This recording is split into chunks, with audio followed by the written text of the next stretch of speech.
साल 1981 में अमिताभ बच्चन की एक फिल्म आई थी जिसका नाम था लावारिस। और लावारिस फिल्म का एक गाना था, एक गीत था, जिसका कोई नहीं होता उसका खुदा होता है यारो, ये मैं नहीं कहता किताबों में लिखा है यारो। दरअसल आज की कहानी जो मैं आपको सुनाने जा रहा हूँ, इस कहानी के अंदर कुछ ऐसा ही होता है। एक माँ और बेटे लावारिस होते हैं, उनका कोई नहीं होता। एक दरोगा से उनकी मुलाकात होती है। दरोगा ने सोचा कि इनके पास जो पैसा है, इनके पास जो दौलत है, इनका कत्ल करूंगा और मार कर इनको फेंक दूंगा। इस घटनाक्रम का कभी खुलासा नहीं होगा। लेकिन एक और पुलिस वाला देवदूत बनकर सामने आता है, इस पूरे घटनाक्रम का खुलासा करता है। और जो सच दुनिया के सामने आता है तो लोगों को यकीन नहीं हो रहा था कि एक दरोगा ने एक अंधी माँ का किस तरह से कत्ल किया। वो चीख चीख के अपने रोने की, अपने बेटे के लिए अपील कर रही थी, लेकिन उसकी आंखों में ना डर था, ना कानून का कोई खौफ था। उसे लग रहा था कि जो भी कर रहा हूँ शायद इस घटनाक्रम का कभी खुलासा ही नहीं होगा। और जब खुलासा होता है तो पुलिस उनका चेहरा सामने लेके आती है, और उनका क्रूर चेहरा जब लोगों को पता चलता है तो लोगों को यकीन नहीं हो रहा था कि इतने बुरे लोग भी इस दुनिया में मौजूद हैं। आदाब, नमस्कार, सत श्री अकाल। मैं उस्मान सैफी। आज की जो सच्ची घटना मैं आपको सुनाने जा रहा हूँ, ये सच्ची घटना है उत्तराखंड प्रदेश का एक ज़िला है हरिद्वार। दरअसल ये हरिद्वार की ही सच्ची घटना है। बात कर रहा हूँ 14 फरवरी 2024 की। थाना झबरेड़ा लगता है, इसका ही एक इलाका है अकबरपुर झोजा। दरअसल नाले में एक लाश तैर रही थी और जैसे ही लोगों की नज़र उस लाश पर पड़ती है, लोगों ने पुलिस को सूचना दी। पुलिस मौके पर आती है, उस लाश को निकाला जाता है और उसकी शिनाख्त के लगातार प्रयास कर रहे थे। आसपास में जितने भी लोग थे उनको बुलाया जाता है, उनसे मैसेज दिया जाता है ताकि देख लीजिए किसी ने क्या इस व्यक्ति को देखा है, कौन है मरने वाला। जब पुलिस कोशिश करती है तो वहाँ से पुलिस को कोई सफलता मिलती नहीं, इसलिए पुलिस मजबूर होकर वायरलेस पर भी सूचना देती है और आसपास के जितने भी थाने होते हैं वहाँ भी सूचना दी जाती है कि कोई व्यक्ति, कोई बालक, कोई गुमशुदा हुआ है तो यहाँ आकर संपर्क करे, क्योंकि यहाँ पर एक लाश मिली है। उस लाश को पोस्टमार्टम के लिए भेजा जाता है, लेकिन उस पर दावेदारी करने के लिए कोई नहीं आता और कई घंटे बीत जाते हैं। पोस्टमार्टम में डॉक्टर बताता है कि इसका किसी ने गला घोटा है, गला घोटकर इसकी हत्या की गई है। बचने का बहुत प्रयास किया, लेकिन जो भी हत्यारे थे वो ताकतवर थे, इसलिए ये उनके सामने अपना वजूद को संभाल नहीं पाया। दरअसल इसकी उम्र लगभग 15 साल के आसपास है। उस बालक की ये बात सुनने के बाद आखिरकार पुलिस अब इस मामले की जांच पड़ताल में जुट जाती है। पुलिस लगातार कोशिश कर रही थी, लेकिन पुलिस को कोशिश लगातार नाकाम हो रही थी। पुलिस को उसकी एक शर्ट मिलती है, शर्ट पे एक दर्जी का एड्रेस लिखा हुआ था। पुलिस उस दर्जी के एड्रेस से पहुंचती है, जाकर कहती है कि क्या तुम्हारे यहाँ पर किसी ने ये शर्ट सिलवाई है? तो दर्जी कहता है कि जी मेरे पास तो बहुत सारे लोग आते हैं, इसलिए मैं कुछ कह नहीं सकता। पुलिस ने फिर से उसके कपड़ों की तलाशी ली और तलाशी लेने के बाद पता चलता है कि उसकी जेब में एक विजिटिंग कार्ड रखा हुआ था। अब पुलिस को लगता है कि शायद इसी से कुछ रास्ता निकल जाए। दरअसल वो विजिटिंग कार्ड एक प्रॉपर्टी डीलर का होता है, और जब पुलिस वाले उस प्रॉपर्टी डीलर के पास जाते हैं, उससे दिखाते हैं, कहते हैं कि तुम्हारा विजिटिंग कार्ड एक बालक जिसकी उम्र 15 या 16 साल के आसपास रही होगी, उसके कपड़ों के अंदर तुम्हारा विजिटिंग कार्ड रखा था। क्या तुम बता सकते हो? क्या तुम उस बालक को जानते हो? जैसे ही उस प्रॉपर्टी डीलर ने सोचा, अपने दिमाग पर जोर डाला, उसने कहा हाँ कि मैं जानता हूँ। उस बालक का नाम तो नरेंद्र उर्फ राजा है, जो कि कांठ मुरादाबाद ज़िले का रहने वाला होता है। अभी हाल ही में उसकी माँ ने और उसने एक ज़मीन बेची है जिसकी कीमत लगभग 20 लाख रुपए के आसपास है, और उसकी माँ अंधी है, उसकी माँ देख नहीं सकती।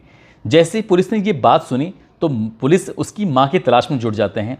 वायरलेस पे सूचना दी जाती है, अखबारों में खबर छपवा जाती है और सोशल मीडिया पर यह मैसेज फैलाया जाता है कि इस बालक की माँ जो कि अंधी है, अगर किसी भी व्यक्ति को दिखाई दे तो वो तुरंत ही पुलिस को सूचित करे। लेकिन पुलिस को कहीं उसकी कोई जानकारी नहीं मिल रही थी। फिर से पुलिस ने उस प्रॉपर्टी डीलर से बातचीत करने की कोशिश की। उससे कहा कि कुछ तो ऐसा बताओ जिससे कि ये पता चल सके कि आखिरकार पूरा मामला क्या है। तभी पुलिस को एक अज्ञात नंबर दिया जाता है। उस नंबर के बारे में उस प्रॉपर्टी डीलर को भी कोई जानकारी नहीं थी, और प्रॉपर्टी डीलर ने जो नंबर दिया, पुलिस ने जो इस मामले की जांच के लिए की, जो झबरेड़ा के जो एसएचओ होते हैं अंकुर शर्मा, उन्होंने जो इस नंबर को डायल किया तो उस नंबर पर लिखा हुआ आ रहा था छुन्ना सिंह दरोगा।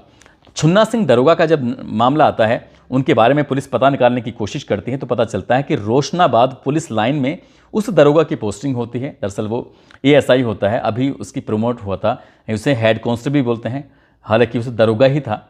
लेकिन उस व्यक्ति के बारे में जब पता किया जाता है तो वो पता चलता है कि वो उत्तर प्रदेश का एक ज़िला है औरैया, उसी का एक गाँव लगता है राठा, थाना लगता है अछला, वो वहाँ का रहने वाला होता है। और उसके परिवार के, उसके बच्चे वगैरह जो रहते हैं वो आगरा में एक जगह है हनुमान नगर, गली नंबर 2 और एतमादोला, वो वहाँ का रहने वाला होता है। अब उस व्यक्ति की तलाश करने लगते हैं, यानी कि दरोगा की। पता चलता है कि दरोगा तो छुट्टी पर गया हुआ है। तभी पुलिस ने उस दरोगा की तलाश तेज कर दी। आखिरकार दरोगा पुलिस के हाथ आता है। जो नंबर मिला था उसकी CDR निकलवाई जाती है। जब उसकी CDR निकलवाई जाती है तो परिवार के जो लोग थे, यानी कि उस बच्चे की जानकारी भी मिलती है। अब नरेंद्र की जानकारी मिलती है तो उससे जुड़े हुए जो लोग थे उनके बारे में भी जानकारी मिलना शुरू हो जाती है। अब पुलिस इस मामले की जांच पड़ताल जब करती है तो जांच पड़ताल के बाद पता चलता है कि अब से लगभग 1.5 साल पहले, ये कहानी सुना रहा हूँ फरवरी 2024 में, अब से ठीक बैक जाएंगे आप 1.5 साल पहले। तभी 1.5 साल पहले कांठ मुरादाबाद में रहते थे। अपनी ज़मीन, जो खेती की ज़मीन थी, अपना घर, ये पुश्तैनी थी, इसको माँ और बेटा दोनों बेचकर चले जाते हैं। माँ की उम्र लगभग 42 साल के आसपास होती है, नाम ममता होता है, और बेटा जिसकी उम्र लगभग 15 साल के आसपास होती है और जिसके बेटे का नाम होता है नरेंद्र उर्फ राजा। उन्होंने ये ज़मीन वगैरह ये यहाँ से इसलिए बेची थी ताकि बेटे को कुछ रोज़गार मिल सके, और रोज़गार की तलाश में उस पैसे को लेकर निकल जाते हैं ये उत्तराखंड प्रदेश के ज़िला हरिद्वार में। और हरिद्वार का ही एक इलाका लगता है रोशनाबाद सलेमपुर, वहाँ पर एक ये घर खरीद लेते हैं। जब घर खरीदते हैं तो यहाँ पर कुछ दिन के बाद इनके पास एक किराएदार आता है, और उस किराएदार का नाम होता है शहजाद। उसके पिता का नाम होता है शराफत। अकबरपुर झोजा का वो रहने वाला होता है। अब ये माँ बेटा यहाँ रहते थे। एक दिन माँ ने, जो क्यों देख नहीं सकती थी, कहा कि बेटा शहजाद, मेरा बेटा अगर 2 पैसे कमाएगा तो उसके लिए कुछ हिला करने की कोशिश करो, उसकी कहीं नौकरी लगवाने की कोशिश करो। मैं तो अंधी हूँ, कुछ देख नहीं सकती, बालक मेरा छोटा है। माँ ने अपनी जो परेशानी थी, अपनी जो बातें थीं, वो शहजाद को एक एक बातें बताईं। कहाँ से वो आई है, परिवार में कौन है कौन नहीं है, सारी बातें बताने के बाद अब शहजाद ने ये पूरी बातें सुनी। शहजाद ने पूरा भरोसा दिलाया कि अम्मा आप परेशान मत हो, मैं तुम्हारे बेटे की पूरी मदद करूँगा। मेरे एक जानकार हैं दरोगा जी, यानी कि दरोगा छुन्ना सिंह मेरे जानकार हैं, मैं उनसे बात करूंगा और इसकी कहीं ना कहीं वो नौकरी ज़रूर लगवा देंगे। शहजाद ने छुन्ना सिंह दरोगा से ये पूरी कहानी बताई, और छुन्ना सिंह दरोगा ने कहा कि तुम्हारा दिमाग खराब हो गया, कहाँ तुम नौकरी दिलवाने की बात करते हो, मेरी एक बार उस अम्मा से मुलाकात करो। जैसे ही छुन्ना सिंह दरोगा अब पहुँच जाते हैं घर पर और उस अंधी औरत से जाकर मुलाकात करते हैं, पूरी कहानी सुनते हैं, तो कहता है कि अम्मा तुम्हें परेशान होने की ज़रूरत नहीं है, मैं दरोगा हूँ उत्तराखंड पुलिस में, इसलिए तुम्हें जितने भी पैसे की ज़रूरत है मैं तुम्हारी हमेशा मदद करूँगा। कुछ वक्त बीत जाता है, आना जाना लगातार घर पे शुरू हो जाता है इनका। जब लगातार शुरू हो रहा था तो इसी बीच में ये बात नवंबर 2023 की है। दरोगा ने कहा कि तुम्हारे बेटे की नौकरी रुड़की में तो लग रही है, यहाँ रोशनाबाद में नौकरी नहीं लग रही है। अगर तुम्हें कोई ऐतराज़ ना हो तो तुम इस मकान को बेचकर सीधा वहाँ रुड़की में जाकर शिफ्ट हो जाओ, बेटा नौकरी करता रहेगा, तुम्हारा भी घर चलता रहेगा। दरोगा ने और उस शहजाद ने पूरा विश्वास में लेके उस नेत्रहीन महिला ममता को ये मकान बिकवाने की बात की और प्रॉपर्टी डीलर से संपर्क साधने की कोशिश करी। आखिरकार एक प्रॉपर्टी डीलर उनके हाथ लग जाता है और वो प्रॉपर्टी डीलर उनका 20 लाख में इस मकान को तय कर देता है। और ये मकान जब तय हो जाता है तो नवंबर में इसका सौदा हो जाता है। नवंबर में लगभग 10 लाख रुपए एडवांस दे दी जाते हैं। और ये दरोगा कहता है कि तुम इतने सारे पैसे हैं, तुम कहाँ रखोगी, तुम्हारा बेटा छोटा है और तुम देख नहीं पाती हो, इसलिए इन पैसों को मुझे दो। जब तुम मकान खरीदोगी तो सारे पैसे के पैसे मुझसे ले लेना, इसलिए परेशान होने की ज़रूरत नहीं है। शहजाद ने दरोगा की हाँ में हाँ मिलाई और उस माँ को पूरी तरह से विश्वास में ले लिया। आखिरकार कुछ वक्त बीत जाता है और बीतने के बाद ये एक अल्टो कार निकालते हैं अपने नाम से। दरोगा अपने नाम से एक अल्टो कार निकाल लेता है, कुछ पैसे वो शहजाद को दे देता है। अब इन्होंने पूरा प्लान कर लिया था कि इन पैसों को हम बिल्कुल हड़प लेंगे, लेकिन अभी पैसे मिलने के बाद आधे पैसे और मिलते हैं और मकान तो हर हाल में खाली कराना ही था। कुछ वक्त और बीत जाता है, कुछ पैसे और मिल जाते हैं, यानी कि 19 लाख रुपए की रकम अब इनके हाथ लग जाती है। अब 1 लाख रुपए लेने थे और साथ ही इस मकान का जो कब्जा मुक्त करना था, यानी कि जिसने खरीदा था नए मकान मालिक को अब इस मकान को देना था। पूरी तैयारी चल रही थी। शहजाद अपने दोस्त होता है उसका, जिसका नाम विनोद होता है, जो कि एक इलाका लगता है सराय थाना जबलपुर, वो वहाँ का रहने वाला होता है। उसको भी इस कहानी में शामिल कर लेते हैं, कहते हैं कि तुम्हें भी कुछ हिस्सा दिया जाएगा। यानी कि दरोगा, शहजाद और उसका दोस्त विनोद तीनों मिलकर ये प्लानिंग करते हैं। 8 फरवरी 2024 को इस मकान का कब्जा दे दिया जाता है। बची हुई 1 लाख रुपए की रकम प्रॉपर्टी डीलर से मिल जाती है और प्रॉपर्टी डीलर उस रकम को लेने के बाद इन्हें विदा कर देता है। माँ बेटा और ये दरोगा, शहजाद और विनोद ये कहते हैं कि चलो अगले दिन यानी कि 9 फरवरी 2024 को ये हरिद्वार की हर की पैड़ी पे जाते हैं। कहते हैं गंगा स्नान करेंगे, वहाँ कुछ खाएंगे, उसके बाद तुम्हें मकान दिखाकर लेके आएंगे। इस तरह की प्लानिंग थी। वहाँ जाते हैं, इस गंगा में स्नान करते हैं, स्नान करने के बाद जाते हैं होटल पर, खाना खाते हैं। माँ बड़े खुश थी, क्योंकि माँ को भी ये बिल्कुल जानकारी नहीं थी जिस कार के अंदर वो बैठी हुई है वो कार उसी के मकान के पैसे की कार है।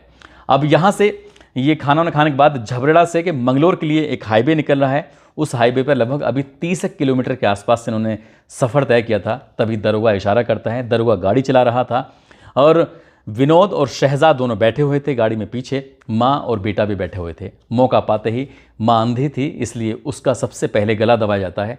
माँ ने चीखने चिल्लाने की कोशिश की, अपनी जान बचाने की कोशिश की, लगातार कोशिश कर रही थी, लेकिन कार हाईवे पर चल रही है, कार के शीशे पूरी तरह से बंद थे, साउंड प्रूफ हो जाता है, आवाज़ निकलती नहीं है। फिर बेटे ने जो चिल्लाना शुरू किया है, बचाने की लगातार अपील कर रहा था और वो कह रहा था कि मेरी माँ को मत मारो। माँ कह रही थी कि मेरे बेटे को मत मारो, मैं अंधी हूँ। तमाम तरह की वो दिलासा यानी कि अपने रहम की भीख मांग रही थी और बेटा भी रहम की भीख मांग रहा था। लेकिन जो कातिल थे उन्हें बिल्कुल भी दया नहीं आ रही थी। उस अंधी माँ का भी कत्ल कर देते हैं, गला घोंटकर उसकी हत्या कर देते हैं और बेटे का भी गला घोंटकर उसकी हत्या कर देते हैं। अब दरोगा ने एक प्लान बनाया, क्योंकि वो पुलिस में रहा है, उसको पूरी जानकारी थी। उत्तराखंड प्रदेश की पुलिस में उसकी पोस्टिंग होती है रोशनाबाद में। वो कहता है कि अगर दोनों लाशों को हमने एक जगह फेंका तो इससे पता चल जाएगा और ये मामला बड़ा हो जाएगा, इसलिए दोनों की लाशों को अलग अलग फेंकना होगा।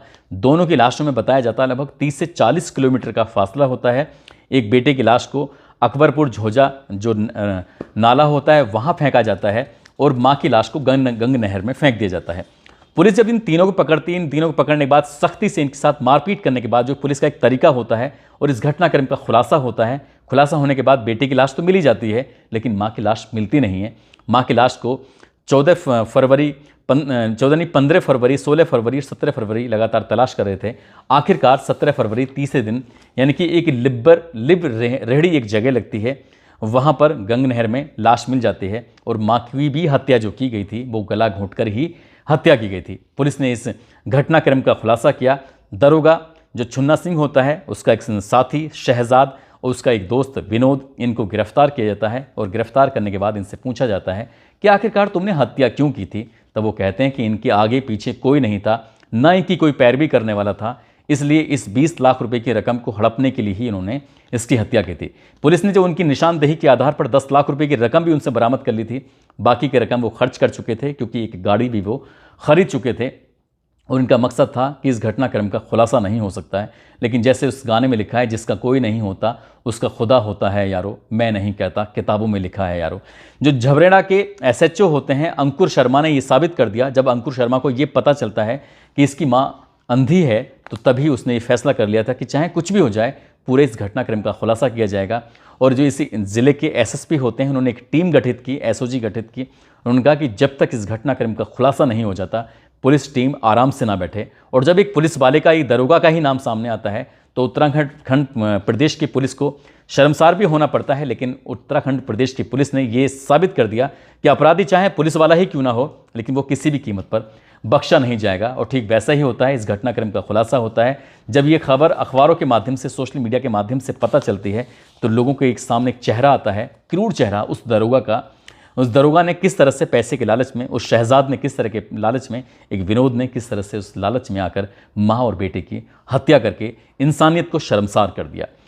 दोस्तों, इस पूरे घटनाक्रम को सुनाने का उद्देश्य किसी को परेशान करना नहीं है, किसी का दिल दुखाना नहीं है, बल्कि आपको जागरूक करना है, आपको सचेत करना है, आपको बताना है, आपको जताना है कि किस तरह से कहते हैं कि क्राइम करने वाला चाहे कितना ही शातिर क्यों ना हो, लेकिन अगर पुलिस अपनी से पा जाए तो ज़मीन के साथ तय खोद कर भी कातिल को ढूंढ कर निकाल सकती है। और अंकुर शर्मा की और उनकी टीम ने ये साबित कर दिया।